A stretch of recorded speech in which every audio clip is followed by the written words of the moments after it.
So you said this comic has been seen all over the world. So you have a really high count of users reading your comics. Well, at our peak, we were in about 650 newspapers. Wow. Now, then COVID happened, of course, and that kind of knocked it way back because we lost a lot of little papers. A Wow. lot of them went out of business. Newspapers already having a hard time anyway, Hmm. and so print media is kind of a dying thing in a lot of ways. Hmm. So it's all going digital now, which is why we do stuff like this. Well, that's really interesting. Now, with your comics going, with the industry going from printed to digital, how does that Mhm. affect the way that you introduce your comics to others? It's a whole nother world. Yeah. For the first easily 30 years, it was all just newspapers and magazines, and then of course the digital thing had already started happening, but I was okay for a while. But then again, like I said, COVID happened, Hmm. and that changed the world. Obviously, Yeah.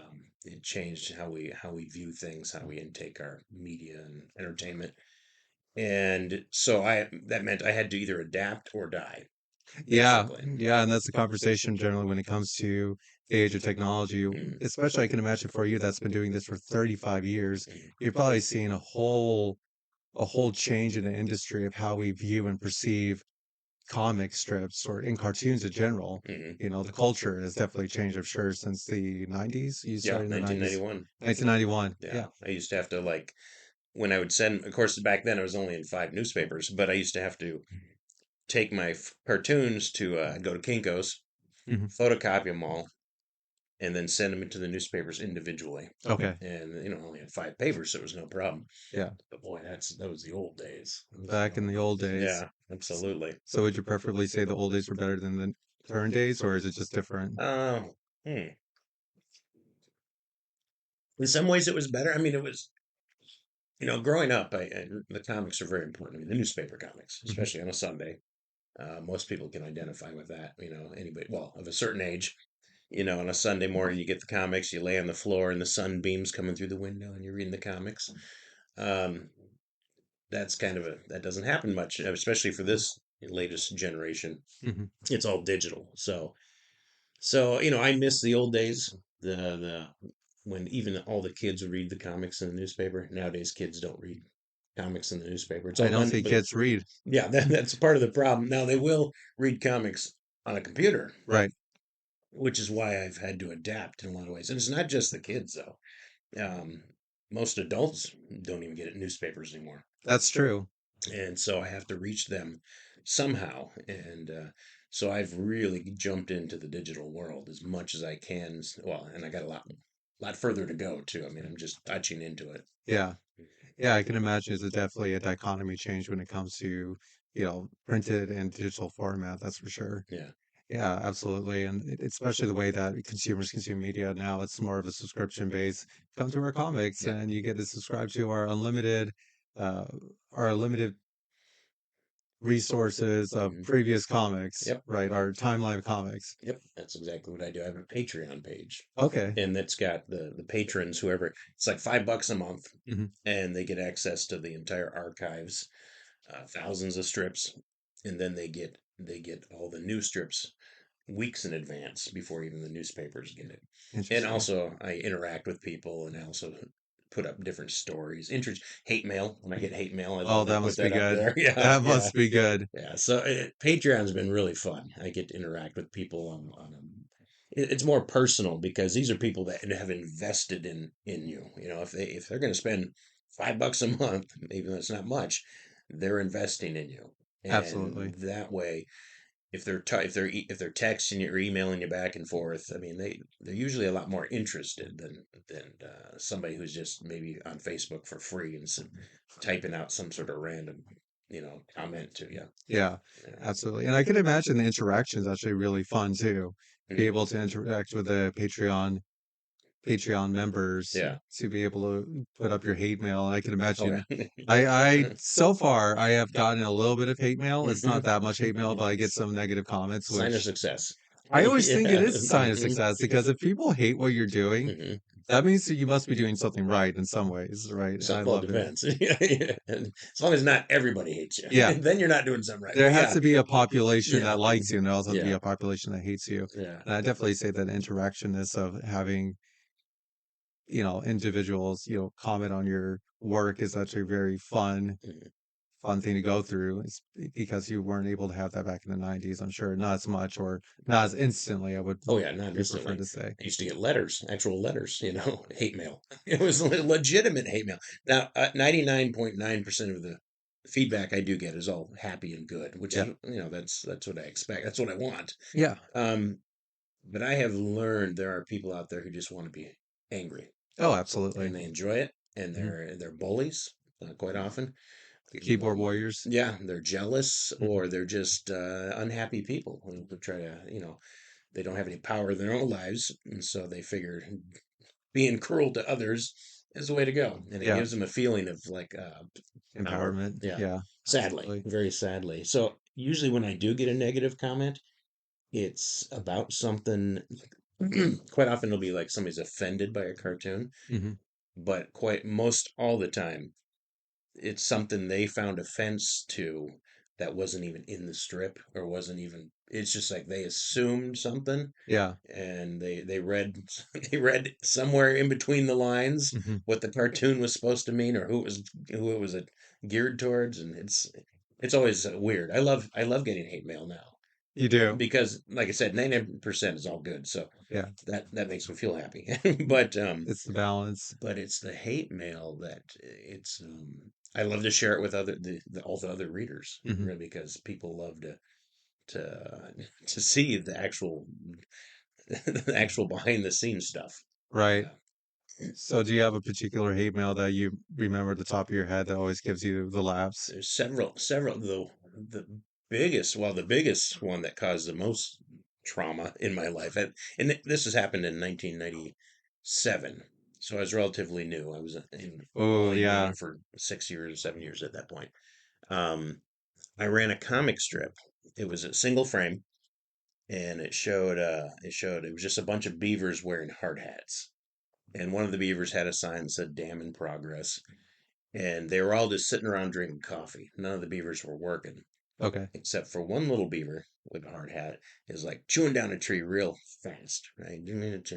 Wood's flying everywhere, and and then there's two beavers in the foreground drinking their coffee, and one beaver's looking at the little guy chewing so fast, and he goes, "Wow, look at the new guy go," or "Look at that guy go," and then the other one goes, "Well, he's new." And the caption was "State employed beavers," and Okay. they're all sitting around watch one guy work, and so I thought, "Oh, this is funny," and I drew it, put it out there, and like I said, it was only in 5 papers. Um, that strip got so much negative feedback from Because state you were, employees. oh, yeah. I got thrown out of Juneau, Oh, the wow. state capital, state But you employees. literally got thrown Oh out, yeah, they know? threw me out. Wait, wait, wait. As in, When they threw you out, did they put you on the ferry and say goodbye? no, no, Or did they take you on the chair and the they airplane say see you they later? sent me a note. The editor of the time, and I won't mention her name, Sure. because she's still out there. But You can whisper in the mic, it'll be yeah, I can fine. whisper, and no one else will hear. No, no. Okay, good, good, okay. But yeah, she sent me a note, and all it said was, "We will not be needing your strip any further." And that's all it said. And I thought, "Oh my gosh!" So I called her up. I thought, "Oh, I got to be able to fix this, right?" Yeah. I called her up. She told me she was new as an editor at that point. Oh She my told gosh. me, "I wanted to throw you out when I first started here. Mhm. This is just a good opportunity to do it." Oh, I couldn't jeez. believe, and as a young cartoonist at that time, it hurt my feelings. I was Yeah. like crushed. I was like, "What? Why?" I couldn't believe someone would be so mean, Hmm. which I've learned that is not a rare thing. But but I was really hurt by that. I also that same one got me thrown out of Salem, Oregon. Salem was the only newspaper outside of Alaska I was in at that time. Mm. Salem, state capital, and Oregon's also the Beaver State. Hmm. So they really thought I was jamming it to Oregon State employees. They assumed it was all about them, Yeah. and I got thrown out of there. I'll never get back in there. My God. Juneau, I got back into, Yeah. and then Fairbanks threw me out for the same one. It was all at the same time. Wow. So I lost 60% of my Oh my newspapers gosh. in a matter of just a week of one strip running. It's I so got back in funny Fairbanks too. because that would be considered like a very innocent critique and not anything else these days, I would imagine. But oh man, that's spicy. Oh yeah, I got That's really spicy. it really knocked me for a loop because like I said, that was most of my papers. I was in Anchorage and Sitka were the other two, Yeah. which I'm still in those. I'm back in Juneau off and on. I think I'm in Juneau now. It goes back and forth. Yeah. And Fairbanks I've been in since what happened in Fairbanks after they threw me out. There was such a blowback from the readers wanting Tundra back Hmm. that they ended up putting me back in. Very good. And the cool thing is the editor, one of the editors, wrote a big story about all the blowback they got from throwing Tundra out. Oh my And gosh. so that was great publicity. And it was about how, they were really surprised about how many people care about this kind of thing. Yeah. So that was a good thing. Salem, Oregon, I will never get in that paper again. They just, Well, it's the land of the Puritans, so right. I don't think they would want to have anything that's funny. So, Yeah, it's they probably, of course, all those people that threw me out are probably dead by I mean, at now. least as a positive, at least it didn't capture you and burn you on the stake. No, no, They they didn't had. accuse you of Well, being a Salem, comic Oregon, witch. though. Salem, Oh, Oregon, Salem, not Oregon. Sorry. yeah, Yeah, sorry. yeah, the other side, The the other other coast. side. Yeah, Okay, yeah. sorry. Salem, Oregon, you're not Puritans. I'm talking about the Boston, Yes, yes, different Massachusetts. I'm talking Salem. about Yeah. Massachusetts. Yeah, wrong Although Salem. they probably would have burned me at the stake in Salem, Oregon. Oh, they For probably that strip, they. easy. Jeez Louise, it's not even a I got critique death on their threats org. Are you on my. Of course, serious? back then we had actual answering machines, Yeah, with a landline, and I had several nasty because I'm easy to get a hold of. yeah. I always still am. I'm pretty easy to get a hold of. I had nasty messages on my machine, but one of them in particular was a very lightly veiled death threat. Oh my gosh. Basically, if I see you at a book signing, you're gonna. And when I can't remember how it was worded, but it was basically, I'm gonna kill you, basically. But Tommy guns are out there somewhere. yeah, but it was just a mess, and it Also, really a hurt my cartoon feelings. strip. It really hurt because I was young and I had real thin skin back then. Sure. Yeah, because all I want to do is entertain people. Yeah. Yeah. I think that's with everyone in the creative industry. I can tell you Hmm. for me too, personally, with this podcast, I get some Hmm. negative comments and I'm just Yeah. like, okay. I mean, I'm sure you went through this too. There was a period where I actually questioned to myself, do I even want to continue this podcast? Hmm. Because, there was just a lot of negativity and drama going around the background where I just think to myself, do I really want to do this? Is this worth my time? Yeah. You Well, know? it's there are doers and there are just takers, and people who do things and create things are they're the ones that are the courageous ones, Yeah. and it's the ones that are just want to snipe at you for taking a chance on something and trying to bring you down. There's a lot of those people out there too, So why and do you think that is? That there's people that get extremely jealous of creative individuals. I think it's they feel like you had mentioned earlier that it gives them it makes them feel empowered Yeah. when they can bring someone else down. Hmm. And I think it's just that they obviously have the problem is them. They're the problem. They Hmm. have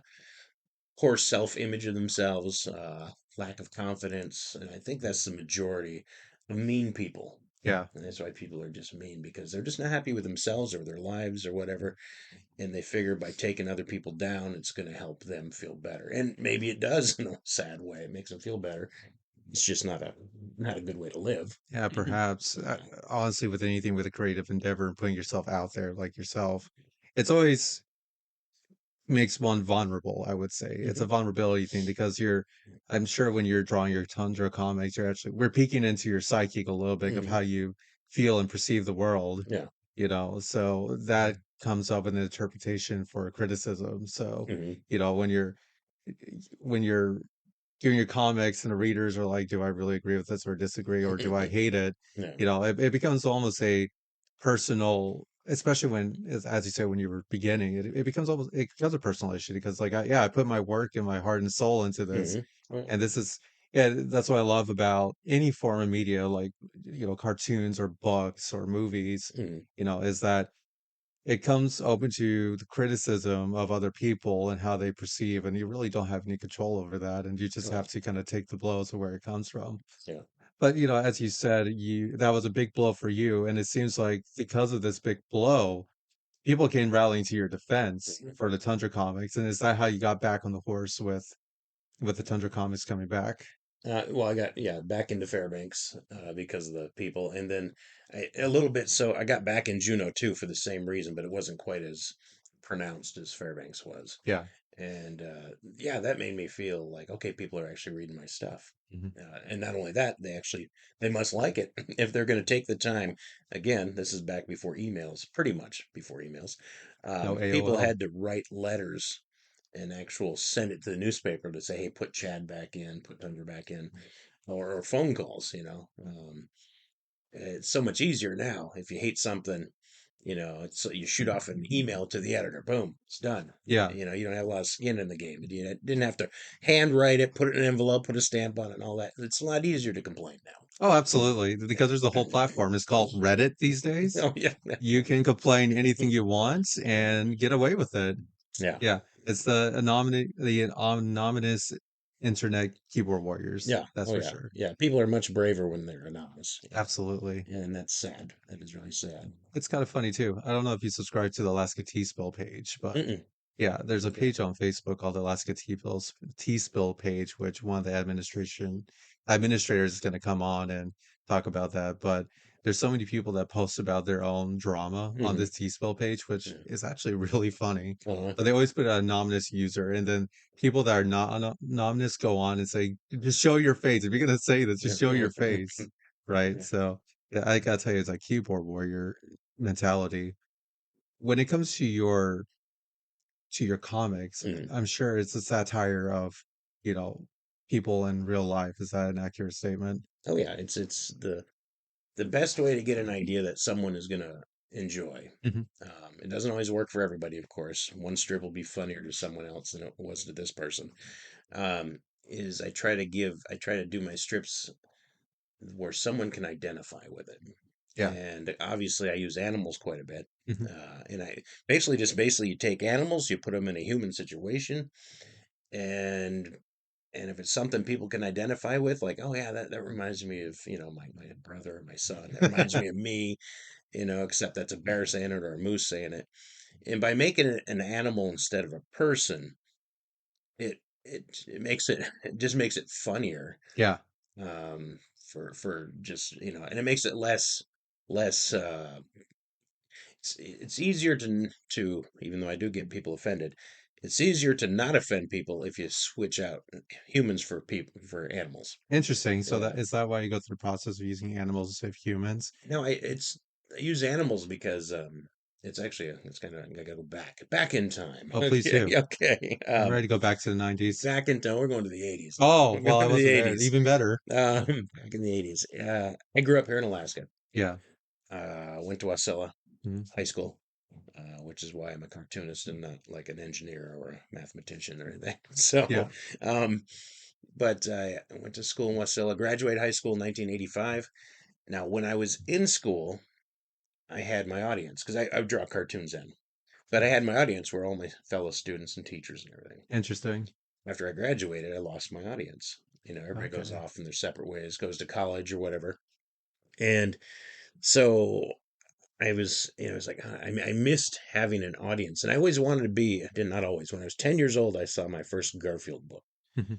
And when I saw that book, that is when I thought, I want to do what Jim Davis does. I want to be a cartoonist like Jim Davis. Yeah, absolutely. And that's what triggered me to know what direction I wanted to go. Yeah. And then again, like I said, after high school, I lost my audience. I have an uncle. He's still living in Sarasota, Florida, but at that time he lived in Sarasota too. And he was friends with Dick Brown, who did Hagar the Horrible, Hmm. Okay. and he knew I wanted to be a cartoonist. And he also, my uncle Doug, owned an art gallery, a 19th century art gallery, specializing in paintings from the late 18th, 19th, 20th century, Okay.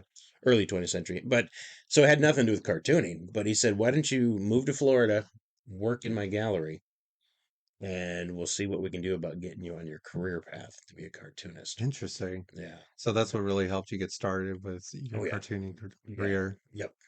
Yeah. Because then I moved to Sarasota, Florida. I got to know Dick Brown, who did Hagar the Horrible, like I said. I used to go to his studio where he would draw all his stuff. and he's the one that taught me how to, the technical aspects of cartooning, Interesting. which there aren't many, Yeah. especially at that time. There's just, you paper, pen, you draw it, whatever. It's pretty simple. But he's the one that got me started. Also in Sarasota, I got to know a guy named Mike Peters who draws Mother Goose and Grimm, Okay. Yeah. and he was the one that I just loved Grimmy. Still do love Grimmy. He's still drawing it. Um, and one day I was over at his house, and I was talking to him about how do you come up with this is of course before I drew Tundra. So I said, how do you come up with a comic strip that you can draw day after day after day and not run out of ideas? Hmm. And he gave me the very basic advice and draw what you know. And having grown up in Interesting. Alaska, I thought, well, I know animals in Alaska and nature and fishing and hiking, all that stuff. Yeah. And that's how that started. Interesting. So it was the influence of Alaska growing up that gave you the idea for Tundra Comics. Hmm. And it's actually really interesting too, because a lot of people, I mean, I'm also included, it's like to coin the Alaska experience as a way to advertise themselves. Oh, yeah. Like Alaskan Babble Podcast, Hmm. 49th State, Hmm. to bring that sense of identity to others, to the viewers, Hmm. because there's a lot of people outside of Alaska that are always like, "Well, what is Alaska? Do we actually live in igloos? Do we, Hmm. use sleigh dogs to get everywhere?" Hmm. The answer is no. But, you know, I do. oh, you do? Oh, yeah. That's how I Oh, got good. here. Yeah. Is Dogs. that how you got here? Sleigh. Mhm. Okay. Yeah. Okay. Very interesting. So there are some people that still go by the old ways. I guess he had to be starting comics in the 80s to actually start using sleigh dogs. Mhm. So yeah, and it's very interesting because there's a lot of people that like to use the coin Alaska to, promote Mhm. their own creativity. And for some are very successful Mhm. and some are very unsuccessful at it. And I'm kind of curious to think, what are your reasons to believe that people are successful and not successful at using the Alaskan label as a way of advertising? Because Alaska is so it's such a mystery to most people. It's Hmm. such a kind of a romantic kind of thought to move to Alaska and live in a cabin, and Until they find out. until they find out it's not you can do that, but it's not what everybody does. But yeah, it's just I found it was in 2000 was it 2007, I think, Mm. when Sarah Palin was picked as the vice president nominee. Oh, yes. And when that happened, Alaska and Wasilla just blew up. Hmm. And that really helped me. Yeah. It's all of a sudden because I'm self-syndicated. Hmm. I what that means is, most cartoonists would get a syndicate like King Features or United Features. So publishers? They're basically agents. They Okay. work as an agent, and they're the ones that get you into the newspapers. It's like if a syndicate says, "Hey, I like your strip. I think we can sell it to a lot of papers." They sign you under contract. You become a part of their syndicate, and they pitch your with all their other cartoons or puzzles and articles to newspapers, trying to get it in newspapers. And Hmm. that's basically your agent. Now, I had tried to get syndicated for years, Yeah. and it just didn't happen. I got lots of rejection notes, Okay. and I still got them. And it was probably it was on 2006 when a buddy of mine came to me, a guy named Bill Kellogg, said, and Bill's really good at selling. Hmm. He's got limited skills, but he's really good at selling. He's actually a really good pilot too. He flies professionally, but at least I hope he's a good pilot. But so he came to me one day and he says, I think your strip would do really good outside of Alaska, but you need somebody to go out there and try to pitch it, Hmm. and which normally a syndicate would, but I wasn't getting syndicated anytime soon. Um, and so we came up with an idea with, okay, well, I'll send him to the Northwest. I'll pay for the rental car and the hotels and the food and everything, pay for the whole trip, and he'll hit the Northwest area with going from newspaper to newspaper, trying to sell my strip, have Hmm. them pick it up. And it was a 3-week trip. It cost about $10,000, and this is like 20 years ago. So it was 10,000. I mean, 10,000 is a lot of money now. Yeah. It's really a lot of money then, Yeah, especially for 10,000 is like me. $50,000 these Oh, days. it seems like it. Yeah, Here I am just a local cartoonist, but I thought if I don't try, I'll never know. that's true. And it'd be worth just the peace of mind knowing I tried in my life Hmm. instead of just going, oh, it ain't gonna work. I don't want to spend the money. And after that 3 week trip, he got exactly zero newspapers. Nothing. So he's not very good at selling anything. Well, I didn't think about that. But he still works for me. So it, Someone's in big trouble right yeah, now. at that point he wasn't working for me, he was working against me. But what he did get, we didn't get any newspapers, but what he did get was a lot of great feedback from the editors. A lot of editors Interesting. who loved the strip, wanted it, but because I wasn't syndicated through a professional syndicate, Hmm. they didn't feel like they could pick me up because the syndicate keeps the cartoonists on track. Yeah. Not only just proofing to make sure there's not spelling errors, to make sure you meet your deadlines all the time. Newspapers don't have to worry; the syndicates take care of it. Hmm. But if you get pick up a strip that's self-syndicated, you have to count on that one cartoonist not to screw it up, Yeah. and they weren't ready to do that. And because most artists are flaky, and they know that. Well, so what what happened was we got this great feedback, and I thought, okay, well, he came back, and we rigged up another plan. Well, let's do another trip, a smaller one, and we'll hit like Idaho and Colorado and stuff like that.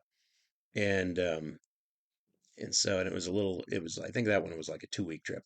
He did that, and we picked up the first paper we picked up outside of Alaska, because at this point I'd been thrown out of Salem, Oregon years earlier. And so Not burnt on the stake. yes, exactly.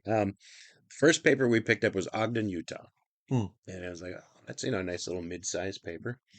And then we picked up from that same trip Colorado Springs, Yeah. which is a pretty big paper. Um, and that just started opening the floodgates when Bill could go to newspapers and say, well, it's running these papers, and he's self-syndicated, but it's running these papers. They took a chance.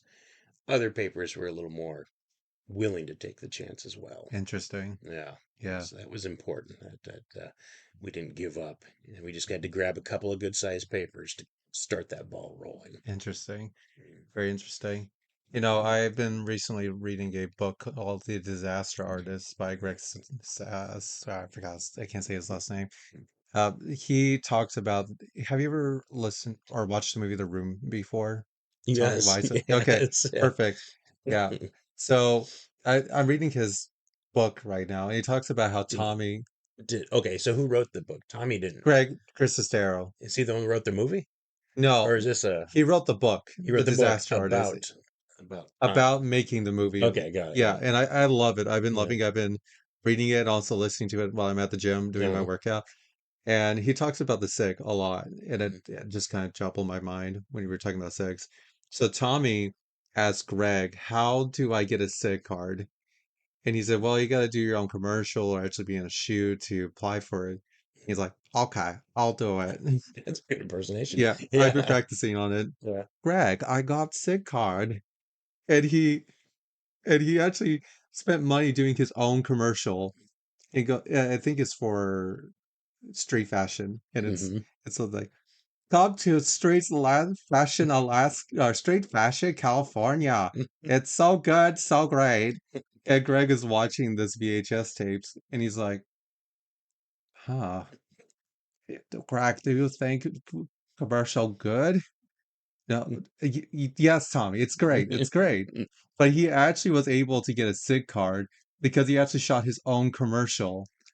And Greg was in the book said in his own, and in his book he said, I'm sure the people at the SIG company were trying to scramble ways to not give him a SIG card and couldn't find a loophole where Hmm. he can't get it, but he actually found the loophole to get a SIG card. You gotta respect that. Yeah, Yeah, absolutely. Yeah. yeah, I'm sure you and Tommy have something in common. Well, it's not the voice, but being able to say that you made your own creative output and be able to Hmm. be successful at it. Yeah. So, and that's really Yeah. cool. That's really cool. But that actually brings me to a segue that I want to talk about, and it's one of my favorite movies ever. It's called Moose the Movie. Classic. Ladies and gentlemen, I have so many questions about All this. right, Oh bring it yeah. on. Yeah. Oh my goodness. So this movie is based on a comic strip or We have a graphic novel, okay. but they were done at the same time. Yeah. So neither one came out first. It was like they were the we took the screenplay and obviously did the movie, and then we took the screenplay and worked on the graphic novel. Yeah. And the graphic novel is different because it follows the original screenplay. Okay. And there are scenes that either we thought, oh, we can change this for this reason, or we can't shoot it on film for this reason. So it changed. So the book and the movie are kind of different in a way. Interesting. Yeah, which is kind of fun because if you watch the movie, then you read the book. Oh, it is. I'm There's gonna a have to lot read of the different book. stuff. There's stuff that we couldn't put in the movie because it was just too long. Hmm. Um, there's more. If you've seen the movie, there's puppets in it. That's Yeah, one of the yeah, questions I want to ask yeah. about. And there's even more puppets in the graphic novel. Hmm. And it's like, oh, we didn't have time to couldn't Interesting. couldn't work it in. So, is this movie supposed to be a comedy horror, or is it supposed to be pure horror? What was the premise of this movie? What's supposed to be? Because More comedy. it's more comedy, so Yeah, it's more comedy horror. yeah, Okay, yeah, because I remember instantly the part that always stands out to me is indeed the puppet chef. yeah. And oh my gosh, Yeah, I George. was laughing so hard Mhm, because I was trying to figure out what was the thematic approach to this movie. mhm, And at the very beginning, it seemed like it was going more for a dark horror movie, mhm. and then goes to the opening Yeah. where it goes to, you know, the sheriff going into to you know to the community and finding more about this community, and there's like Yeah. little gags here and there, and then it just kind of threw me off for a loop when I see like this guy under literally like Yeah. this, and it's like, hello, may I take your order? It's perfect. Yeah. Yeah, that was brother and I when we were writing the screenplay. We were at that time he lived in Fairbanks, and we were sitting in the living room. We were just throwing ideas back and forth about how which direction we wanted the movie to go. We knew it was going to be comedy. That's all. That's what we do. We can't. Yeah. It's hard for us to do serious stuff. But his wife Christy was in the room, and she goes, "You ought to put puppets in it." Yeah. And Darren and I were instantly like, "What the?" Are you Yeah, so it's was like it supposed that's to have puppets to no, begin no. with? It's like that's kind of weird. Okay, but I thought it was very strange. we ended up kept talking. It was probably an hour or two later. We were talking about characters in town, and we thought, well, what if you got to have a character that doesn't talk, but and then one of us, I don't remember who, said, well, what if we have him talk through puppets? He only communicates through puppets, and then that was like, so it was his wife's idea. Oh my It was Christy, gosh. my sister-in-law, Christy's idea. Um, but that has become probably most people's favorite part of the movie is the It's so puppets. funny. And so I owe that to Christy. But of course Darren wrote most of the screenplay. I'm really good at coming out with like the skeletal structure of something. Right. And then Darren's really good at fleshing it out with some really ridiculously fun stuff. Mhm. And so yeah, the theory the and we made this originally for the local crowd Yeah. because a lot of people, if you don't live here, it'll be a little weirder. It's weird enough, It's but weird. even if you do live here, Absolutely. but and we got it into the Valley Theater, Coming Attractions, Wasilla Movie Theater. Mhm. They said they'd run it for run it for at least a week. They said, Yeah. and we thought, hey, that's fantastic. Mhm. And it did so well the first week, they ran it for a second week, and then a third and fourth, and it went to 6 weeks. Yeah. It ran for 6 weeks, Oh, and I'm so happy to hear that. it was just such a wonderful thing, and the whole community was just so supportive. And we showed it at a lot of other theaters in Anchorage and all over the state, and it got picked up by a chain of the Coming Attractions chain of movie theaters, I'll fathom. and there was 19. They had 19 theaters up and down the West Coast. Yeah. One here. Now they have 20 because there's one in Kenai. But most of them were down the West Coast, Oregon, Washington, California. And they ran it in their theaters down there. Oh, that's beautiful. And I got a letter. I have a letter. The lady that was in charge of like putting the movies in and keeping track of all this stuff, she sent me this wonderful letter after the 6 week run that said Moose in just the Wasilla Theater made more money for their company then 50 Shades of Grey made for all 20 theaters. No Yeah. kidding. At that time 50 Shades of Grey came out. So that was the movie that one of the movies that was out when we were doing that. Yeah. And it said made more money. That was the other one, The Entourage, which I never saw that movie. Yeah. It made more money for them than either 50 Shades of Grey or The Entourage did in just one theater Yeah. compared to those 20 theaters. And Interesting. that was like, wow, that was a fun letter. I loved getting that letter. Yeah. Well, the reason why I mentioned The Room and now the Musa movie, and this is actually the most sincere compliment I can give to it, right? Because I actually do love this movie. I think it's great. But what I think is so great is the sincerity of the movie. Like Tommy's The Room Yeah. and yours Moose the movie. Mm. They both have a very extreme sense of sincerity behind it, right? It's like it's actually something that was made homebrew. I Yeah. would say it's a very homebrew type of movie, Yeah. and it's not. uh, I guess the way I could say it, it doesn't feel sterilized. Mm-mm. I guess that's the best way. It's not a No, it's sterilized not type of Hollywood. movie. It's not Hollywood. Yeah. Yeah. That's not for sure. And that's why Musa movie probably did as well as it did. Actually, I would arguably say that this is distributed more.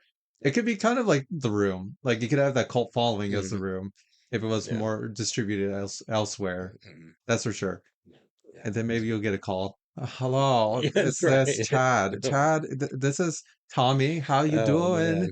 Yeah, I don't know if I want that call. I want that call. Um, yeah, it was a fun experience. And the reason I did it was I was driving back from Fairbanks from doing the fair, Mhm, and I come up with a lot of ideas between Fairbanks and the valley, mhm. and vice versa, going up to Fairbanks too. And I found that I was sitting there thinking as I'm driving that as a cartoonist, it's a very solitary job. Absolutely. You spend, at least I do, spend most of my time alone thinking of ideas. And with your goats. And with the goat, this is pre-goat, Oh, pre-goat. pre-goat, yeah. But I spend a lot of time solitary, and I don't have cartoonist friends. I mean, I do down south, but I don't have any here in Alaska. Mhm. And I only see my cartoonist friends if I'm lucky once a year, you know. The annual cartoonist convention. Yeah, stuff like that, which I don't do that as much anymore. I do. I did a lot of USO trips, and those are. After I started doing USO trips with other cartoonists, that was more fun to me than going to the cartoonist conventions, where it's just a whole lot of drinking and partying. The USO trips are just a lot more rewarding, and it's just a lot more of an adventure, Mhm. and you get a lot closer because there's only like usually 10 cartoonists at a time that go on a USO trip, Sure. and you get a lot closer with much better bond. In fact, this September, I'm going to do a fun little event in Idaho with a bunch of cartoonists, and it's the, Oh, the 0K run. the 0K. 0K, You're yeah, not going to run it's at it's all. it's for charity, but the start line is the finish line, so you don't have to do Yeah, you anything, don't run at all. That's none at all. We're just 0K. You don't even make a step. In fact, if you go one step back, it'll be minus 1K. that should be it. So that's gonna be fun. But anyway, I think I got rabbit trailed off. Oh, no, Oh, you're talking about totally the fine. movie. Yeah. Um, the reason I wanted to do a movie was because I thought I wanted to surround myself with other creative people that I could, that I could talk about ideas with and be creative and all this. And I thought a movie would be a great way to do it Hmm. because you need a lot of people, and well, it's best to have a lot of people. We didn't have enough on Moose. In the second movie, Sudsy Slim Rides Again, Oh my gosh, we had there's a a lot second more. to this. There's a second movie, yeah. Oh my We had a goodness. lot more people involved in that, Yeah. and it was so much easier to make that movie. This movie was difficult to make just because everybody's wearing so many hats. Yeah. Everybody's doing so many things. It was an incredible experience, fun, but it was difficult. And but the reason I wanted to be surrounded by other people that were creative, and I Mhm. thought this would be something where we've all got the same goal. We're all just having a good time. That's important. If there's any drama on the set, we got rid of the drama. That's the opposite of what happened with Tommy's room, Oh the yeah, shoot with the we room. yeah, no Complete drama. opposite. There was always drama. We totally we hired our assistant director was from California. Okay. Most everybody in this are Alaskans. Yeah. There's a couple exceptions. Um, but our assistant director was from California. He went to film school with my director, who lives up here. He moved back home to do video up here, and he's done great. He's doing great, still doing great. But the assistant director was right out of Hollywood. He treated everybody like they were just cattle. He was so mean and he was so disrespectful. Well, that's Hollywood, baby. Yeah, that's exactly. He treated people, and I had to pull him aside several times and say, "Hey, these people are mostly all volunteers. Yeah. These aren't paid actors. This isn't their job. They're here because, for the same reason we're all here, to have a fun time and create something that will entertain as many people as possible." Hmm. We ended up firing him after a couple of weeks, sent him back to California Oh, I don't blame you. because it was like this is not the vibe we're looking for. We're looking for Absolutely. fun, and we needed volunteers and we needed support. And when you take away joy, nobody's going to volunteer. Yeah, Nobody's going to want to. exactly. Yeah, it was and it just was silly. He was ridiculous. He's probably doing great in California now. But the other two people that were from California were fantastic. That were in the movie. Um, Joe, who plays, I'm trying to remember. Um, oh my gosh, I'm going blank. I need to watch my own movie. You can pop in the Blu-ray trailer. There Yeah, you go. find out who's who in this. But he's one of the two guys in it that are kind of like the cleanup crew, the morticians. They do everything. They Yeah. they do everything in the movie. Um, but Joe's from California. He's a real actor. He's been in a lot of real stuff. Yeah. But he's a friend. That's how we got him in there. And then the guy who plays the author in this, Ned, the author who the two main characters end up going to talk to about the mythological aspect of the Moose Man. Yeah. Tom Gamble is his name in real life, and he is also a cartoonist. But he's better known for he's one of the main writers for Seinfeld for years, Interesting. Oh, that's cool. and he still works on The Simpsons. Has been on work on Simpsons since I think day one, and but he's one of my favorite characters in that. Yeah. He's very Kramer like from Seinfeld, Right. very Kramer like, and that's Absolutely. just he basically is just playing himself. Hmm. He is like that in real life. He's just an absolute character, a great character. My gosh. Yeah. Oh, that is really nifty. Yeah, it's always good. I love hearing about these production set stories, Hmm. especially after currently reading The Disaster Artist. I'm actually pretty close to Yeah. finishing because it really tells the behind the scenes that people.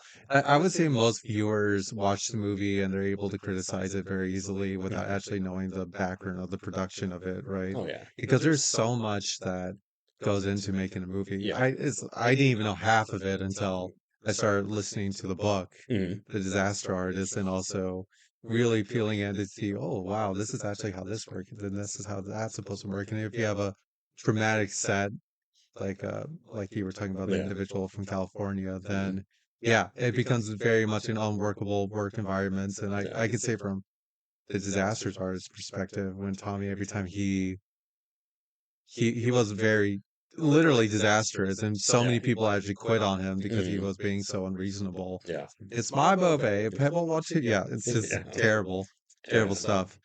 But yeah, this movie is phenomenal. I really enjoy it. I know most of the people that have watched it in Hmm. my group of friends love Moose the movie. Yeah. Good And to the hear. fact that there's actually a second one that I haven't even heard of, Yeah. I'm gonna have to find Yeah. that sucker down and track It's it. on Prime, Amazon Prime. Yeah, Yeah. it's on Amazon Prime. Yeah. So is Moose. Moose is on Amazon Prime. Yeah. But it's called Sudsy Slim Rides Again.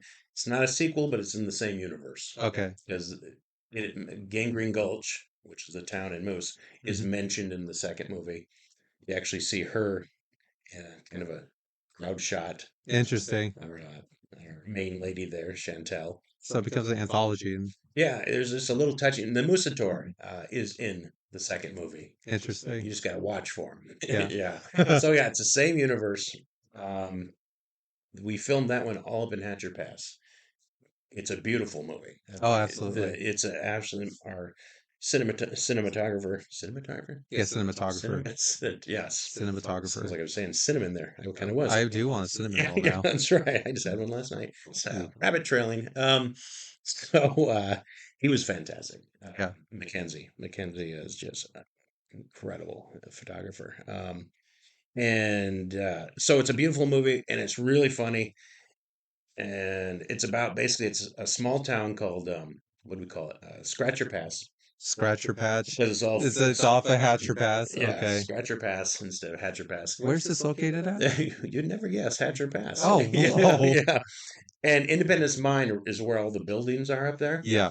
The Parks Department gave us free access to the The entire mine? entire mine, Holy Moses. buildings, 24 hours a day. Gave us the key to the passcode to the gate. Wow. Just let us go, and That must have been incredibly fun. the whole summer we're up there. Hmm. It's the first time I've been to Hatch. I mean, Hatcher Pass is one of my favorite places. I go there all the time. But it was the first time I've ever encountered a summer in Hatcher Pass where there's almost no rain. It was beautiful Yeah. almost every day on the year we filmed this. We That's a filmed. beautiful way to film too. Oh, it was fantastic. The one time we had rain was of course we shot totally out of order, but we were filming the very beginning scene of the movie, Hmm. and this is at probably halfway through our filming of other scenes, but it's the scene that takes place in 1915. It's where Sudsy and his gang of thugs get killed in a gun battle, Okay. and So Stephen King inspiration there? so it's more of the good, the bad, and the ugly kind of thing. Okay. Yeah, it's more of a spaghetti western. We call it a spaghetti northwestern. That's what we call our movie. But basically, there's a scene where Sudsy dies. Plot spoiler. Um, but he's in the rest of the movie. He only dies at the beginning. He's still in the whole movie. He's still a main character. But Necromancy at its finest. it's he ends up dying. He's slumped down.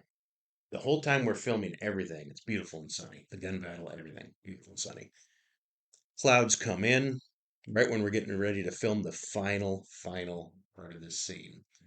Clouds come in and just dump. Oh, that is great production value though. We didn't know it at the time Oh, because we were like, oh man, it's not going to match, but it worked great because it was like right after he's killed, the rain starts, yeah, and it just the whole mood just goes down. And absolutely. then from there, the next scene is you see Sudsy 100 some years later sitting in his coffin in a gift shop. And it's this corpse. It's Well, that's his Alaskan there. mummified That's corpse. Alaskan. Yeah, yeah, because Scratcher Pass used to be an incredible mining town. They had one of the biggest in the movie. They had one of the biggest um, asbestos mines in the world, and that's where they made their Oh, money. playing Yeah, asbestos, huh? yeah, it's asbestos. Invading houses near you. Yeah, and when that market crashed, the only thing they had left to keep their town, Scratcher Pass, alive was the very famous Alaska's most famous outlaw, Sudsy Slim. They had his body on display in the gift shop, and it was a big tourist attraction. Kind of a big tourist attraction, big for them.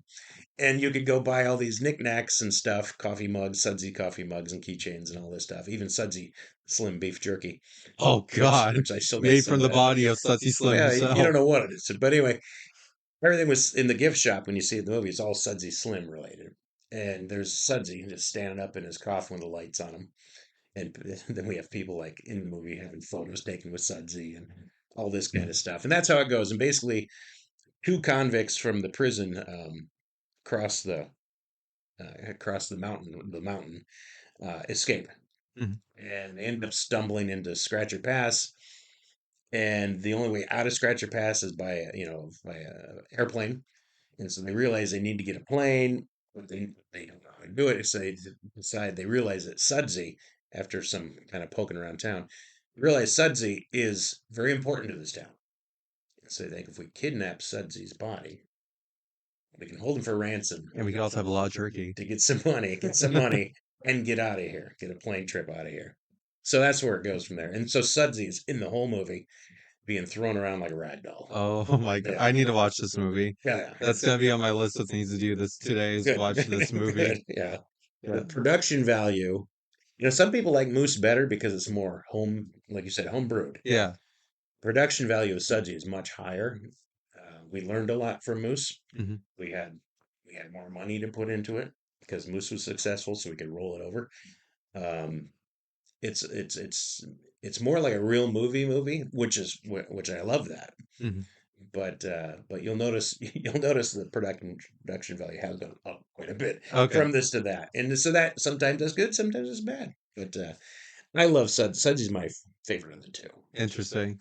So, out of curiosity, if you're okay telling me, what was the production value of both movies? What was that like the what did it cost Yeah, basically? what did it cost? Moose cost $100,000 to make. That's cheap. Yeah, well, by Hollywood, that's Yeah, nothing. You can't that's cheap. you can't wax Brad Pitt's eyebrows for that. No, you Yeah, can't. so I mean, if you wanted to, I mean, yeah, it'll cost a little bit probably more. would cost more. Yeah. Um, but yeah, it was $100,000. A lot of it was crowdsource funded. I Mhm. think about 70,000 of it Wow. through Kickstarter Okay. and through just me doing book signings and saying, "Hey, for $50, get your name in the credits." Okay. And so that raised a lot of money too, Yeah, especially with Sudsy. absolutely. A big chunk of the money again came from Kickstarter, but another big chunk because Sudsy cost about 150,000, so it was about 50% more than Moose. But again, we got a lot. Most of that money came from crowdsourcing. Okay. The rest of it came from me, which was painful because it was. But I believed in it enough, especially Moose. Moose was much scarier because I had no track record Yeah. and spending $100,000 not Mhm. knowing if it's going to work. Luckily, a lot of that money wasn't mine. It was crowdfunded, Right. but still, I wanted to make sure it was successful to give all my crowdfunding people, something to show for it. Yeah. So it's a lot of stress on that first one. Oh, In fact, I had no absolutely. gray hair until this movie. No gray hair. I just get it from working in school districts. Yeah, a lot of kids will do it to you. But yeah, if you look at my first Kickstarter video, Mhm. totally reddish brown hair. Wow. After that movie is done, which was probably 6, 8 months later, just streaks of gray because it stressed me out. Really? So It what was the really aspect that stressed you out the most? Is it the trying to meet expectations? Is it the whole was everything. it was It everything. was not sleeping because all I had, and I had to on Moose. I was in charge of most of the props, not all the props, most of the props. Especially the puppets. Especially the puppets. Yeah, I had someone build those puppets for me. A guy named Randy who was fantastic, but it's a professional puppeteer. But still, I had to get everything done. I had to find the locations. I had to talk to the people who owned the locations to make sure that we could use it. Mhm. I had to work everybody's schedule, all the actors and all the behind scenes people, and it was just huge long graphs of things you have to.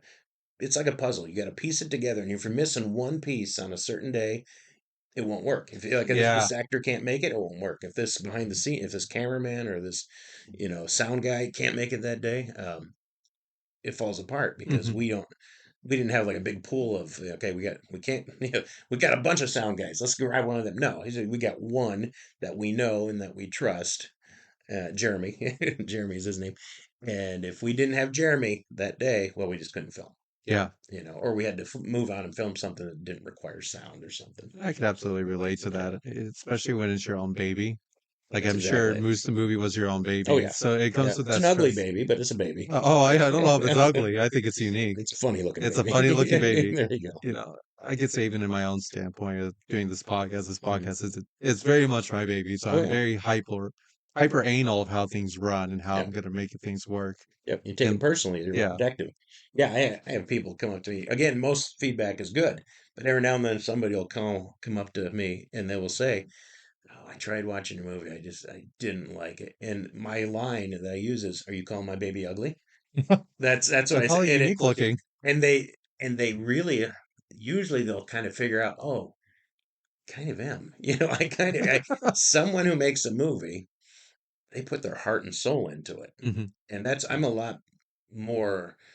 I don't critique movies as much as I used to since making movies Hmm. because even a bad movie, somebody put their heart and soul into it, probably more than one person, a lot of people, Absolutely. and they wanted it to work and they believed in it, and maybe it didn't work, So it's easy for like a critic or someone who doesn't know anything about making a movie to just say, "Oh, it was a stupid movie," Yeah. and that's it. That's all they do. It's like, well, maybe it wasn't.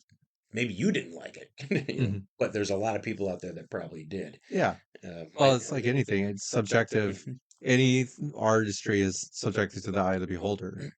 Yeah, yeah. And my director had a great line. He said, he says, "Not every no, I would say, no matter how ripe the peaches are, sometimes People just don't like peach pie.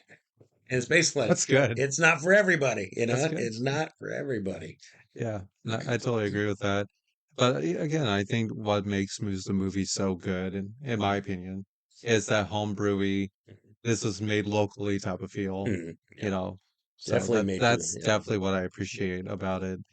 And I can imagine from what you're telling me, you broke even with this movie, we correct? did more than that. And Y- it really, that was the goal, was to break even. mhm.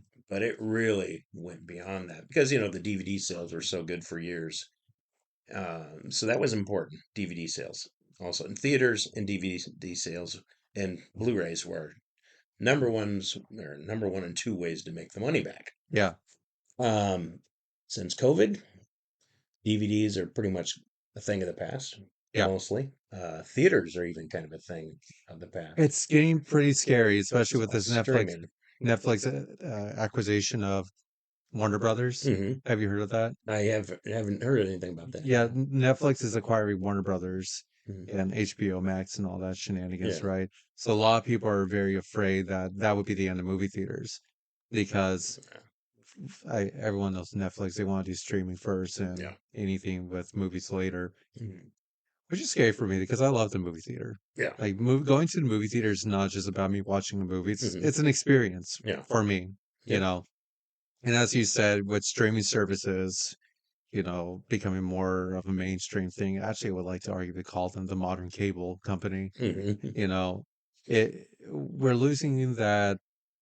We're losing those experiences of Oh being yeah. able to enjoy going out with your friends. Like Hmm. yesterday, I went out with my friends to watch the Lord of the Rings, Hmm. Fellowship of the Ring extended edition. Yeah. Because it came into movie theaters yesterday. And what we're doing is we're kind of losing that sense of community. We're becoming more isolated Oh yeah. in our home, Yep. watching movies on the TV instead of Hmm. enjoying it with others. Yeah. Scary thoughts. Yeah. Absolutely. You're spot on. And we do want to make a third movie, but that's what we have to. Now we're up against. Well, how do we? DVD sales. We'll still do DVDs of the third movie when we do it, Mhm. but the sales of DVDs are going to be way down. Blu-rays all the way.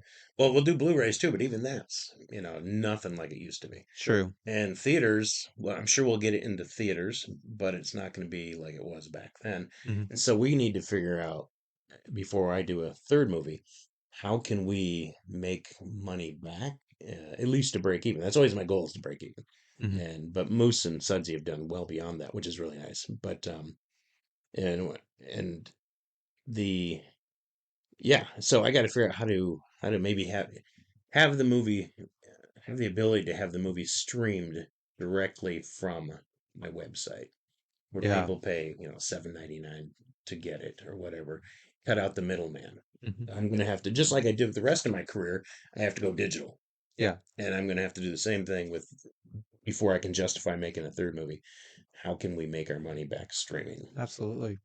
Well, that actually leads to an interesting question. What are your thoughts on piracy? I know a lot of people like to, Mhm. not pay for things and go Yeah, watch movies for free on different third-party browsers yeah. to view the movie. Mhm. You know, as an individual that's a producer trying to make their money back, Mhm. I can imagine that's something that would affect you. Oh yeah, I hate the idea of that. Mhm. Especially now that I've made a couple movies. Yeah, Maybe before I would have thought, oh, that's not good, but now I'm like, oh, I really hate it. yeah. We found our movies on different sites that Mhm. were not authorized, and we've made them get rid of them. Mhm. Um, but it still happens. But the good thing is, with my movies, they're not they're not Avenger movies. They're not movies that are going to be pirated I normally. mean, the third movie could be an Avenger style movie where you get, It's going to be a Christmas movie. oh, okay, this is gonna be great. Won't be a Hallmark movie. It'll be like this. It'll be in the same world, the same universe. Well, I could throw you a pitch for a Hallmark movie. Yeah, Is yeah. Let me see. I'm gonna get my my narrator There we voice. go. You see, I've watched Hallmark movies straight for 1 year, so Hmm. I know the pitch they do. All right. Okay. Okay, let me think this. In a world where one moose from the big city moves back to Unhatcher's Pass to give the present of a lifetime, starting Academy Award winning Moose to bring Christmas back to the world. Yeah, something Pretty like much that. it. Yeah, that's pretty much it. Yeah, That's pretty much it. You just wrote the script right I there. wrote the script right there. Yeah, That'll yeah. be a Hallmark That movie. was that was. Yeah, it's kind of a cookie cutter thing, Yeah. Hallmark thing, but it works. Yeah, I If it don't know ain't broke, how. don't fix it. They don't need to fix it because Yeah, it works, and I have yeah, no idea how. yeah. Yeah, there's going back to the whole copyright thing, or not copyright, but piracy. There's a lot of talk about streaming services taking ownership away, and there's the whole thing that, well, if ownership isn't owning, then piracy isn't piracy. Hmm. Now, what are your thoughts on that? Well, I think if anything where the people who create the product, whether it's a movie or a comic strip or whatever, if the creators aren't getting compensated for it, it's not right. Yeah. It's just not right. I know there's a lot of people who believe that art should be free for everybody, Hmm. where you shouldn't have to pay for art of any kind. There's a lot of people that believe that. Those are people that don't create art. Okay, yeah, Those those are I can see those are the that. takers. Yeah, yeah, Absolutely. and they don't realize, if you don't pay the artist so they can survive and keep doing what they're good at, or whatever art it is, you're not going to have it. It's going to be going. No one's going to do it. Yeah. And so, I mean, it's just like me. I wouldn't draw my comic strip if I didn't make a living at it Yeah. because it's too much work. I spend, I would say, I spend 50 to 60 hours a week working mostly. Mhm. Granted, it's not the hardest work in the world. I mean, I sit in my pajamas most of the time, but I have to be creative. It's not physically hard. Mentally, it's very hard. Yeah. Mentally, trying to be creative all the time, come up with new ideas, uh, that is very difficult. I've learned how my mind works, so I know how to do it, but it's still not easy. Yeah, it's a craft. Yeah, but I don't. But I'm not digging ditches, so physically, it's not hard. Mhm. It's very, very low key. That's why most cartoonists don't retire; they just drop dead. And Scott Adams, there's an example. Right up until the last minute, he was working on stuff and Yeah. doing interviews, and very sad, very sad. But yeah, most cartoonists just keep going till the end. Yeah. There's some exceptions, of course, but yeah, Yeah. Well, when you do something you love, it's no longer a job, it's a yeah, lifestyle, yeah, right? That's the way that I've been told a lot of things when creative endeavors, when mm, people really go out of their way to actually, you know, try to make what they love a living, and mm, they actually are successful at it. mm, It's no longer a job or a mm, career. mm. It's really a lifestyle that you uphold and you keep and you try to improve your craft. Yeah. You at least try to. Yeah, most people should try to improve. Yeah, Right. yeah. Absolutely. One of the things that I actually was telling everyone they were coming onto my podcast because I was very excited. I'm still very excited. And, when I talked to my friends about it, they were all super excited Mm. because a lot of my friends grew up in Alaska and they kept buying your Tundra comic books and having it signed every year for Christmas. I love You it. know, yeah. So, with that being said, what are your thoughts with all these fans that actually grew up with your comics? What do you have to say about that? It means a lot to me. This for some reason this year, like at the state fair, um, seems like I got more comments about people saying I grew up reading your strip. Now I'm passing it on to my kids and blah Hmm. blah, and how much Tundra has been a just an important part of their childhood and growing up. And that, for some reason, this year has been hitting me harder and harder with more and more people saying it, and that's a wonderful feeling, Yeah. because I think about my stuff, like what I think about Garfield. Hmm. That's a huge part of my childhood, Yeah. and it probably wasn't a huge part of a lot of people's childhood, but to me it was um, very important in my childhood. Even things like TV shows like The $6 Million Man, my absolute favorite show as a kid. Um, that little piece of nostalgia is important to me. And in the music we listened to back when I was growing up, or whatever, being a part of when someone says that Tundra has been a part of their life, that's a pretty wonderful feeling. Yeah, and especially because it's a positive thing. Yeah. It's not a negative thing. It's a positive thing, and that they think of it enough to want to pass it on to their kids, or in some cases grandkids now, because some of the people that started reading my strip when they were maybe 10, they're now 45. They're getting up into grandparent territory, Yeah.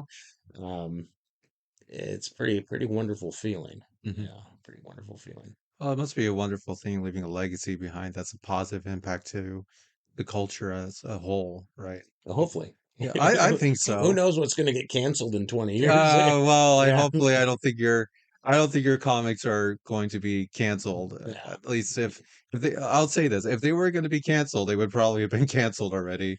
Yeah, that's So, kind of how I hope. Yeah, that's yeah, my hope. Because there was a time there where I thought, okay, it won't be long before I start just losing I'm just newspapers. gonna have to become a janitor. Yes. That's gonna Yeah. be my life now. Yep. I was gonna get it. I thought a job at Home Depot. That'd be because I love Home Depot. It's like I get a job at Home Depot. That must be If fun. this collapses, Home Depot's where I'm gonna. It used to be I wanted a job at Blockbuster.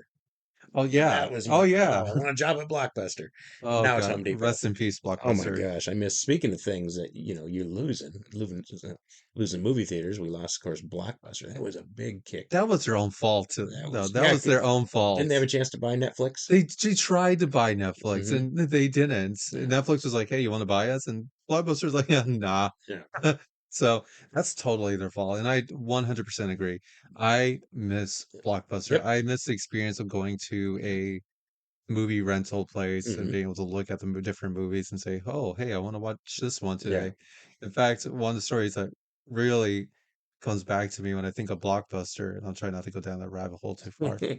One of my best friends, came from Australia to visit me in Kenai, Alaska, and we drive by, and it was the time where the Kenai Blockbuster was there, and he was like, "What? What is that? Is that still a thing? Why is that there?" Hmm. Yeah, and it's really cool, and I know there's like one video rental store here in Anchorage, Rainbow City Oh, Videos. really? Yeah, Okay, so there's. there's still one Mhm. available, but it's never the same as it used to be. No.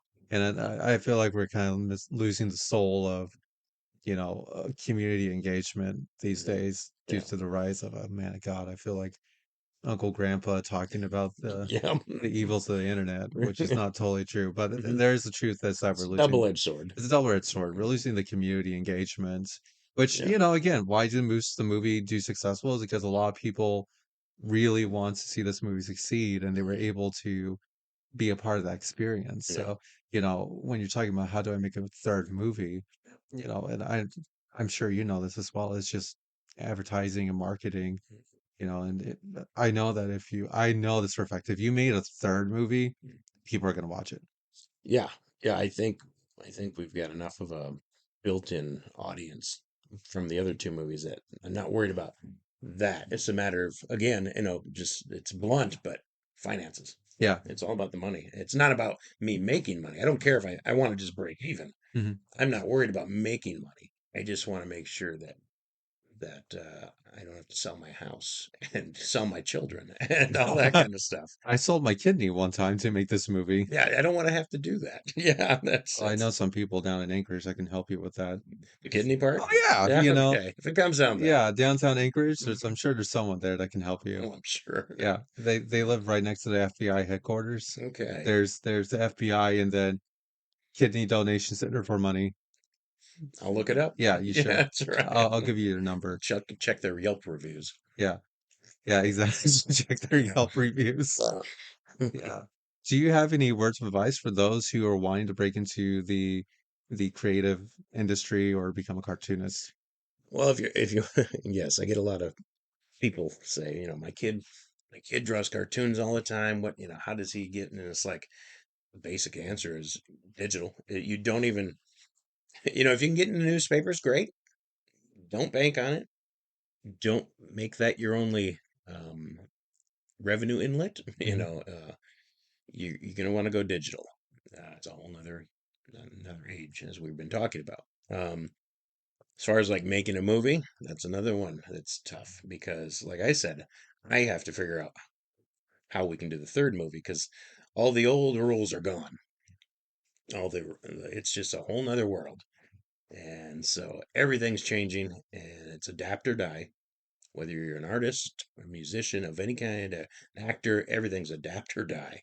If you're going to stick with the old ways, like I'm only going to be a newspaper cartoonist, you're not going to make it. If you're, I'm only going to come out with, VHS tapes or whatever, you're not going to make it. Okay. Um, you got to adapt to the technology and to where it's going, and that's not easy. Not easy. Um, But if you want to keep creating and be successful at it, I mean, if you want to create, you don't need any of this stuff. Yeah. You just create. But if you want to create and get it out in front of the people and try to make a living at it so that you can continue to create, not have to get a job at Home Depot, like I Or hope, Blockbuster. or Blockbuster, you need to make money. Unless you're already financially set or whatever. Most of us aren't. Most of us need to make a living to Mhm. support our families. And so yeah, it's adapt or die.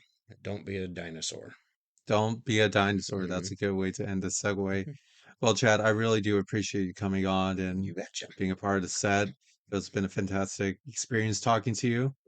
And Appreciate it. yeah, Hmm. of course. Thank you, Alaska, for tuning in to another Hmm. episode of Alaskan Babble Podcast and keep on babbling. Thank you. All right, all right, all right.